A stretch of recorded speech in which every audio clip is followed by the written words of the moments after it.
Chilli powder, ಸಖತ್ ಖಾರ ಬಣ್ಣ ಮತ್ತು ರುಚಿ ಆಚಿ ಚಿಲ್ಲಿ ಪೌಡರ್. ಎಸ್, ಮೊದಲ ಸ್ಟೋರಿ ಬಳ್ಳಾರಿ ಬ್ಯಾನರ್ ವಿಚಾರಕ್ಕೆ ಸಂಬಂಧಪಟ್ಟಂತೆ ಗಲಭೆ ನಡೀತಲ್ಲ, ಅದೇ ವಿಚಾರದಲ್ಲಿ ಈಗ ತನಿಖೆ ಜೋರಾಗ್ತಾ ಇದೆ. ಗನ್ಮ್ಯಾನ್ಗಳಿಂದ ಮಾಹಿತಿಯನ್ನು ಕಲೆ ಹಾಕ್ತಾ ಇದ್ದಾರೆ ಪೊಲೀಸರು. ಸಿಐಡಿ ತಂಡ ಬಂಧಿತ 3 ಖಾಸಗಿ ಗನ್ಮ್ಯಾನ್ಗಳಿಂದ ಮಾಹಿತಿಯನ್ನು ಸಂಗ್ರಹ ಮಾಡಲಾಗಿದೆ.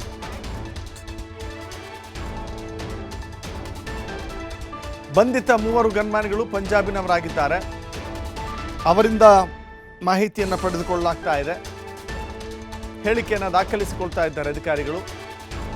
ರಾಜಶೇಖರ್ ಗುರಿಯಾಗಿಸಿ ಫೈರಿಂಗ್ ನಡೆಸಿಲ್ಲ ಅಂತ ಆರೋಪಿಗಳು ಹೇಳಿದ್ದಾರೆ. ಗನ್ ಲೈಸೆನ್ಸ್ ಕುರಿತಂತೆ ಜಮ್ಮು ಕಾಶ್ಮೀರಕ್ಕೆ ವರದಿಯನ್ನು ಕಳಿಸಿದ್ದಾರೆ ಸಿಐಡಿ ತಂಡ. ಘಟನಾ ಸ್ಥಳದಲ್ಲಿ ಸಿಕ್ಕ ಗುಂಡುಗಳು, ಅದರ ಕುರಿತಂತೆಯೂ ಕೂಡ ತನಿಖೆ ಆಗ್ತಾ ಇದೆ. ಗನ್ಮ್ಯಾನ್ಗಳ ಹೇಳಿಕೆಯನ್ನು ಆಧರಿಸಿ ಮತ್ತಷ್ಟು ಜನರನ್ನು ವಿಚಾರಣೆಗೊಳಪಡಿಸುವಂಥ ಸಾಧ್ಯತೆ ಇದೆ. ಪ್ರಕರಣದ ಮೂಲ ಜಾಡು ಹಿಡಿದು ತನಿಖೆಯನ್ನು ಚುರುಕುಗೊಳಿಸಿದ್ದಾರೆ ಸಿಐಡಿ ಅಧಿಕಾರಿಗಳು.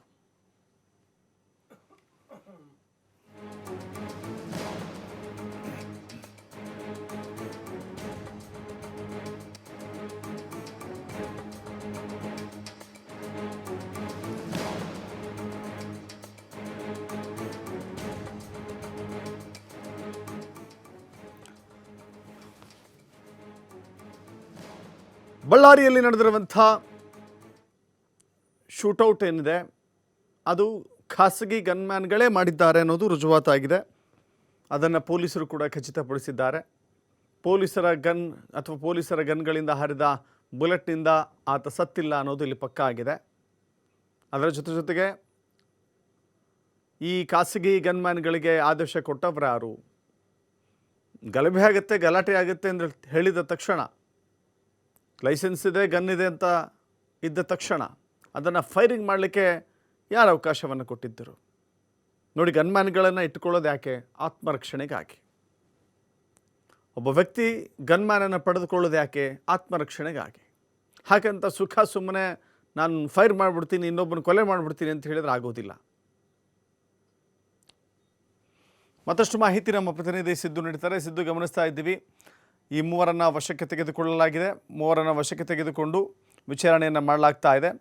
ಏನೆಲ್ಲ ಅಂಶಗಳು ಅವರ ಹೇಳಿಕೆಯಿಂದ ಸಿಗ್ತಾ ಹೋಗ್ತಾ ಇದ್ದಾವೆ?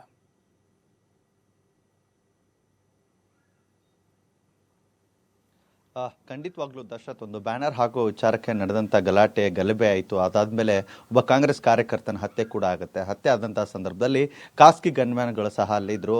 ಅವ್ರ ಗನ್ನಿಂದನೇ ಫೈರ್ ಆಗಿದೆ ಅಂತ ಹೇಳ್ಬಿಟ್ಟು ಪೊಲೀಸ್ ಇಲಾಖೆ ಕೂಡ ತಿಳಿಸಲಾಗಿತ್ತು. ಇದೇ ಆಧಾರ ಮೇಲೆ ಈಗ ಸಿಐಡಿ ಅಧಿಕಾರಿಗಳು ಸಹ 3 ಗನ್ಮ್ಯಾನ್ಗಳನ್ನು ವಶಕ್ಕೆ ಪಡೆದುಕೊಳ್ಳಲಾಗಿದೆ. ಅದರಲ್ಲೂ ಗುರುಚರಣ್ ಸಿಂಗ್, ಬಲ್ವೀರ್ ಸಿಂಗ್, ಬಲ್ಜಿತ್ ಸಿಂಗ್ ಇವರ 3 ಗನ್ಮ್ಯಾನ್ಗಳನ್ನು ವಶಕ್ಕೆ ಪಡೆದುಕೊಂಡು ಸಿಐಡಿ ಅಧಿಕಾರಿಗಳು ಸಹ ಸಾಕಷ್ಟು ಇಂಚಾದ ಮಾಹಿತಿಯನ್ನು ಪಡೆದುಕೊಳ್ಳಲಾಗಿದೆ. ಅಂದರೆ ಸಾಕಷ್ಟು ಸಾಮಾಜಿಕ ಜಾಲತಾಣದಲ್ಲಿ ವಿಡಿಯೋಗಳು ಸಹ ವೈರಲ್ ಆಗಿತ್ತು. ಆ ವಿಡಿಯೋ ಆಧಾರಗಳ ಮೇಲೆ ಕೂಡ ಅವರನ್ನು ಅರೆಸ್ಟ್ ಮಾಡಾಯಿತು. ಆದಮೇಲೆ ಆ ವಿಡಿಯೋಗಳಲ್ಲಿ ಸಾಕ್ಷಿ ಕೂಡ ಕೆಲವೊಂದಿಷ್ಟು ತನಿಖೆಯಲ್ಲಿ ಕೂಡ ಲಭ್ಯವಾಗಿವೆ. ಆ ವಿಡಿಯೋ ಆಧಾರದ ಮೇಲೆ ಅವರನ್ನು ಅರೆಸ್ಟ್ ಮಾಡಿದಾಗ ಕೂಡ ಅಲ್ಲಿ ಗನ್ಮ್ಯಾನ್ಗಳು ಕೂಡ ಕೆಲವೊಂದಿಷ್ಟು ಮಾಹಿತಿಯನ್ನು ಕೊಟ್ಟಿದ್ದಾರೆ. ನಿಮಗೆ ಸಿಐಡಿ ಅಧಿಕಾರಕ್ಕೆ ಕೇಳುವಂಥ ಪ್ರಶ್ನೆ, ನಿಮಗೆ ಫೈರಿಂಗ್ ಮಾಡಲಿಕ್ಕೆ ಯಾರು ಹೇಳಿದ್ದು, ಫೈರಿಂಗ್ ಯಾಕೆ ಮಾಡಿದ್ರಿ, ನಿಮ್ಮ ಹತ್ರ ಯಾವ ಗನ್ ಇದೆ, ಯಾವ ರೀತಿಯಾಗಿ ಫೈರಿಂಗ್ ಮಾಡಿದ್ರಿ ಅನ್ನುವಂಥ ಕೆಲವೊಂದಿಷ್ಟು ಪ್ರಶ್ನೆಗಳನ್ನು ಅಧಿಕಾರಿಗಳು ಏನು ಗನ್ಮ್ಯಾನ್ಗಳಿಗೆ ಮಾಡಿದ್ದಾರೆ. ಜೊತೆಗೆ ಗನ್ಮ್ಯಾನ್ಗಳು ಕೂಡ ಅದಕ್ಕೆ ಉತ್ತರವನ್ನು ಸಹ ಕೊಡಲಾಗಿದೆ. ಮೊದಲಿಗೆ ಸಿಐಡಿ ಅಧಿಕಾರಿಗಳು ಕೇಳಿರುವಂಥ ಗನ್ ಪ್ರಶ್ನೆ ಏನಂದರೆ, ನೀವು ಯಾವ ಕಾರಣಕ್ಕೆ ಗನ್ನನ್ನು ತೆಗೆದ್ರಿ, ಯಾಕೆ ಫೈರಿಂಗ್ ಮಾಡಿದ್ರಿ ಅನ್ನುವಂಥ ಪ್ರಶ್ನೆಯನ್ನು ಕೇಳಿದ್ದಾರೆ ಅನ್ನುವಂಥ ಮಾಹಿತಿ ಕೂಡ ಲಭ್ಯವಾಗಿದೆ. ಜೊತೆಗೆ ರಾಜಶೇಖರನ್ನ ಗುರಿಯಾಗಿ ಇಟ್ಕೊಂಡು ಇವರು ಫೈರಿಂಗ್ ಮಾಡಿದ್ದಾರೆ ಅನ್ನುವಂಥ ಆರೋಪವನ್ನು ಜನಾರ್ದನ್ ರೆಡ್ಡಿ ಅವರು ಸಹ ಮಾಡಿದರು. ಇದರ ಹೊರತುಪಡಿಸಿ ಅವರು ಕೂಡ ಅದರ ಬಗ್ಗೆ ಕೇಳ್ಕೊಂಡಿದ್ದಾಗ ಅವರು ಹೇಳಿದ್ರು, ನಾವು ಯಾವುದೇ ರೀತಿಯಾಗಿ ರಾಜಶೇಖರ್ನೇ ನೇರವಾಗಿ ಫೈರಿಂಗ್ ಮಾಡಬೇಕು ಅನ್ನುವಂಥ ಉದ್ದೇಶ ಇರಲಿಲ್ಲ, ಗಾಳಿಯಲ್ಲಿ ಹಾರಿಸಬೇಕಾದಂಥ ಸಂದರ್ಭದಲ್ಲಿ ಮಿಸ್ ಫೈರ್ ಆಗಿ ಆತನಿಗೆ ತಗಲಿದೆ ಅನ್ನುವಂಥ ಮಾಹಿತಿಯನ್ನು ಕೂಡ ಹೇಳಿರುವಂಥದ್ದು. ಇದನ್ನು ಹೊರತುಪಡಿಸಿದ್ರೆ ಈಗ ಸಿಐಡಿ ಅಧಿಕಾರಿಗಳು ಸಹ ಸಾಕಷ್ಟು ಇದರ ಬಗ್ಗೆ ತನಿಖೆಯನ್ನು ಶುರು ಮಾಡಿಕೊಂಡಿದ್ದಾರೆ. ಇವರು ಗನ್ ಎಲ್ಲಿಂದ ತೆಗೆದುಕೊಂಡಿದ್ದಾರೆ, ಈ ಗನ್ಗೆ ಬುಲೆಟ್ಗಳು ಎಷ್ಟಿತ್ತು ಅನ್ನುವಂಥದ್ದನ್ನು ಕೂಡ, ಕ್ಯಾಪ್ಗಳು ಎಷ್ಟಿತ್ತು ಅನ್ನುವಂಥದ್ದನ್ನು ಅವನ್ನೆಲ್ಲವನ್ನ ಕಲೆ ಹಾಕುವಂಥ ಕೆಲಸಕ್ಕೆ ಕೂಡ ಮುಂದಾಗಿದ್ದಾರೆ. ಜೊತೆಗೆ ಈ ಗನ್ ಖರೀದಿ ಮಾಡಿರುವಂಥದ್ದು ನೋಡಿದ್ರೆ ಹೋದರೆ, ಈ ಗನ್ನಿನ ಲೈಸೆನ್ಸ್ ನೋಡಿದ್ರೆ ಇದು ಕಾಶ್ಮೀರಿಂದ ಇದೆ, ಜಮ್ಮು ಕಾಶ್ಮೀರಲ್ಲಿ ಇದರ ಲೈಸೆನ್ಸ್ ಇದೆ ಅನ್ನುವಂಥದ್ದು ಈಗ CID ಅಧಿಕಾರಿಗಳಿಗೆ ತಿಳಿದು ಬಂದಿದೆ. ಇನ್ನಷ್ಟು ಮಾಹಿತಿಗೋಸ್ಕರ ಈಗ ಈ ಲೈಸೆನ್ಸ್ ಅನ್ನ ಕೂಡ ವರದಿಯನ್ನ ಪಡೆದುಕೊಳ್ಳಲಿಕ್ಕೆ CID ಅಧಿಕಾರಿಗಳು ಸಹ ಮುಂದಾಗಿದ್ದಾರೆ. ಜೊತೆಗೆ ಇದಷ್ಟೇ ಅಲ್ಲ, ಕೆಲವೊಂದಿಷ್ಟು ಮಾಹಿತಿಗಳನ್ನ ಈಗಾಗಲೇ CID ಅಧಿಕಾರಿಗಳು ಸಹ ಕಲೆ ಹಾಕ್ತಾ ಇದ್ದಾರೆ. ಜೊತೆಗೆ ಇನ್ನೂ ಕೆಲವೊಂದಿಷ್ಟು ವಿಡಿಯೋಗಳ ಆಧಾರದ ಮೇಲೆ ಇನ್ನೂ ಕೆಲವೊಂದಷ್ಟು ಜನರನ್ನ ಬಂಧನ ಮಾಡಬೇಕು ಅಂತ ಹೇಳ್ಬಿಟ್ಟು CID ಅಧಿಕಾರಿಗಳು ಸಹ ಈ ತನಿಖೆಯಲ್ಲಿ ಶುರು ಮಾಡಿದ್ದಾರೆ. ಈಗ ಸಾಕಷ್ಟು ಈ ಪ್ರಕರಣ ಏನಿದೆಯಲ್ಲ ದಿನದಿಂದ ದಿನಕ್ಕೆ ಸಾಕಷ್ಟು ತಿರುವನ್ನು ಕೂಡ ಪಡೆದುಕೊಳ್ತಾ ಇದೆ.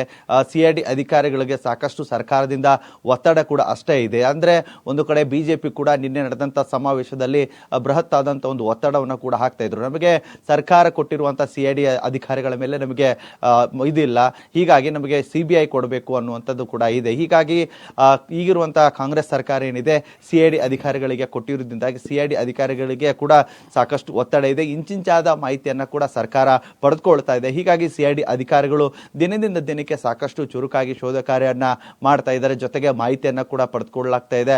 ಗನ್ನಿನ ಮಹತ್ವದಾಗಿರ್ಬೋದು, ಗನ್ನಿನ ಲೈಸೆನ್ಸ್ಗಳಾಗಿರ್ಬೋದು, ನೀವು ಯಾಕೆ ಫೈರಿಂಗ್ ಮಾಡ್ತೀರಿ ಅನ್ನುವಂಥ ಮಾಹಿತಿಗಳನ್ನ ಈಗಾಗಲೇ ಏನು 3 ಜನ ಗನ್ಮ್ಯಾನ್ಗಳು ಏನು ಅರೆಸ್ಟ್ ಆಗಿದ್ದವರು, ಅರೆಸ್ಟ್ ಆದಂಥ ಗನ್ಮ್ಯಾನ್ಗಳಿಂದ ಮಾಹಿತಿಯನ್ನು ಕೂಡ ಪಡೆದುಕೊಂಡು ಈಗ ಸರ್ಕಾರಕ್ಕೆ ಮಾಹಿತಿ ಕೊಡುವಂಥ ಕೆಲಸವನ್ನ CID ಅಧಿಕಾರಿಗಳು ಸಹ ಮಾಡಿದ್ದಾರೆ. ಜೊತೆಗೆ ಇದಷ್ಟೇ ಅಲ್ಲ, ಇನ್ನೂ ಕೆಲವೊಂದಿಷ್ಟು ಜನರನ್ನ ಬಂಧನ ಮಾಡುವಂಥ ಭೀತಿ ಕೂಡ ಇದೆ. ಕೆಲವೊಂದಿಷ್ಟು ವಿಡಿಯೋಗಳನ್ನ ಸಾಕ್ಷಿ ಆಧಾರ ಇಟ್ಕೊಂಡು ಇನ್ನೂ ಕೆಲವರನ್ನ ಬಂಧಿಸುವಂತ ಕೆಲಸಕ್ಕೆ ಕೂಡ CID ಅಧಿಕಾರಿಗಳು ಮುಂದಾಗುವ ಸಾಧ್ಯತೆ ಸಹ ಇದೆ ಅಂತ ಹೇಳ್ಬೋದಾಗಿದೆ. Dasharath. Yes, thank you Siddu.